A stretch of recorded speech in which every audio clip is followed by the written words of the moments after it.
Şeffaf Mutfak'tan herkese yeniden merhabalar. Bugün sizlere şahane bir pasta tarifiyle geldim. Biz tiramisu'nun bu halini galiba daha çok seviyoruz. Kekli tiramisu kremasıyla nefis bir kahve tadı olan kekli bir tiramisu pasta hazırlayacağız. Hemen hazırlama aşamasına kek hamurunu hazırlamakla başlayalım. 3 adet yumurtayı 1 çay bardağı şekerle birlikte köpük köpük olana kadar çırpmakla başlıyorum. Böylece kekiniz sünger gibi olacak ve içinde yumurta kokusu olmayacak.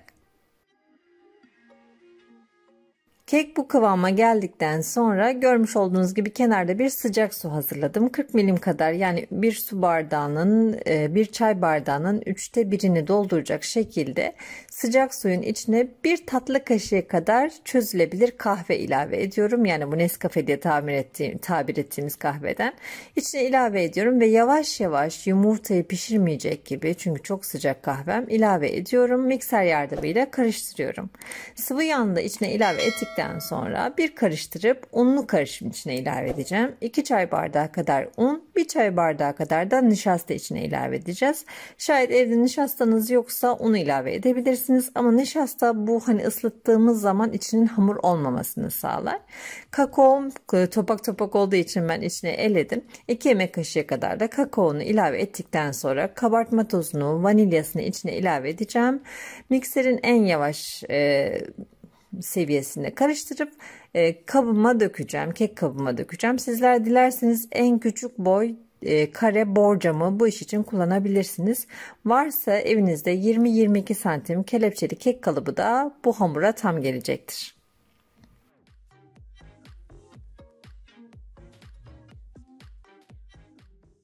Kek kalıbımın altına yağlı kağıt seriyorum. Bu şekilde seriyorum ben. Daha pratik oluyor. Bunu da göstermek istedim sizinle birlikte. Bakın bu şekilde yerleştirdikten sonra kilitliyorum ve etrafına makas yardımıyla kesiyorum.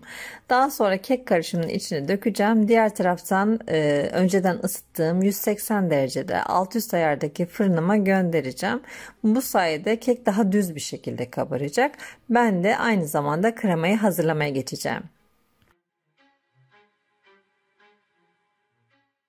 Gerçek manada çok lezzetli bir krema tarifi vereceğim. Mutlaka not edin. Başka şeylere de kullanırsınız bu kremayı. 1 litre kadar sütüm var. 2 tane yumurtanın sarısına ihtiyacımız var. Yumurta sarısı gerçekten kremada çok büyük bir lezzet veriyor. Hatta pastacı kremalarında görürsünüz 5-6 tane yumurta sarısını çok az bir süte karıştırırlar. 2 yumurta sarısını, 1 çay bardağı kadar şekeri içine ilave ediyorum. 1 çay bardağının birazcık böyle tepeleme olmasın, daha böyle aşağıda olsun. Nişasta ve unu da içine ilave ettikten sonra karıştıracağım ve göndereceğim ocağa. Güzelce koyulana kadar pişireceğim. Bu esnada sizi hiç bekletmeyeceğim ve pişmiş halini göstereceğim.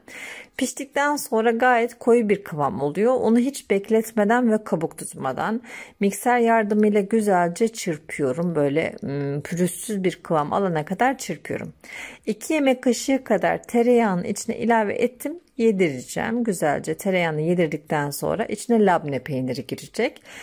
Küçük paketlerden, 180 gramlık paketlerden bir paket kadar labne yeterli gelecektir. Sıcakken labneyi de içine güzelce karıştırdıktan sonra üzerine hava almayacak şekilde buzdolabı poşetiyle birlikte kapatacağım ve soğuması için onu kenarda bırakacağım.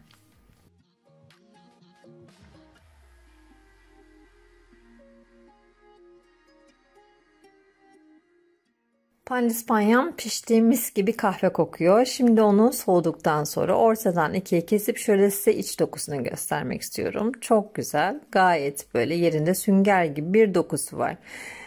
Kremayı koyduğum zaman katlar birbirinin üzerinden kaymasın diye bu şekilde kelepçesini tekrar kullanabilirsiniz. Hatta yüksek bir kelepçeli kalıbınız varsa şanslı sayılırsınız. Çünkü ben yarı dönemde değiştireceğim. Benimki biraz böyle sığ bir kelepçeli kalıp.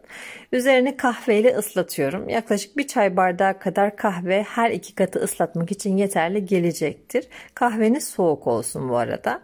Şimdi gelelim kremama. Kremam gördüğünüz gibi gayet kıvam almış. Bunu böyle daha pürüzsüz daha sürülebilir bir havaya sokmak için mikser yardımıyla güzelce karıştıracağım ve pürüzsüz hale getireceğim. Daha sonra hem pastamın arasına hem de üstüne gayet yeterli ve bereketli bir kremam oluştu. İlk katını kremalamakla başlıyorum. Gördüğünüz gibi bol kepçeden döküyorum. Şimdi onu üzerine rahatça yaydıktan sonra dilerseniz bu arasına kahve çekirdekleri kaplı çikolatalar var böyle. Çikolata kaplı kahve çekirdekleri var. Onlardan da koyabilirsiniz. Çok yakışır. Diğer katı oturtturdum. Sonra dedim ki ben bunun üzerine güzel bir süs hazırlayayım. Hazır kremam da çokken dedim ve bu etrafındaki kelepçeyi değiştirmek zorunda kaldım. Sizler de varsa genişçe bir çerçeve kullanmanızı tavsiye ederim. Ya da istediğiniz gibi üzerine süsleyebilirsiniz. Tamamen böyle kabuk tuttuktan sonra bir dantel örtü serebilirsiniz. Bir çatal koyup o şekilde üzerine kakao serpebilirsiniz. Çeşit çeşit üzerine süsleyebilirsiniz. Benden size fikir olması amacıyla bu şekilde bir duy ucu takacağım. Yuvarlak bir uç takacağım ve onunla birlikte kalan kremayı üzerine sıkacağım. Sizler dilerseniz bu şekilde yapabilir. Dilerseniz de üstü kabuk tuttuktan sonra kakao ile birlikte süsleyebilirsiniz. Ben de elbette kakao sıkmadan önce dolaba koyacağım ve üzerinin kabuk tutmasını bekleyeceğim. Çünkü eğer şimdi kakaoyu yani böyle ıslak ıslak üzerine dökerseniz kakaonuz böyle rengi değişecektir. Islak ıslak olacaktır. O istediğimiz görüntüyü alamayız. O yüzden mutlaka kremanın üzerinin kabuk tutmasına önem gösterin.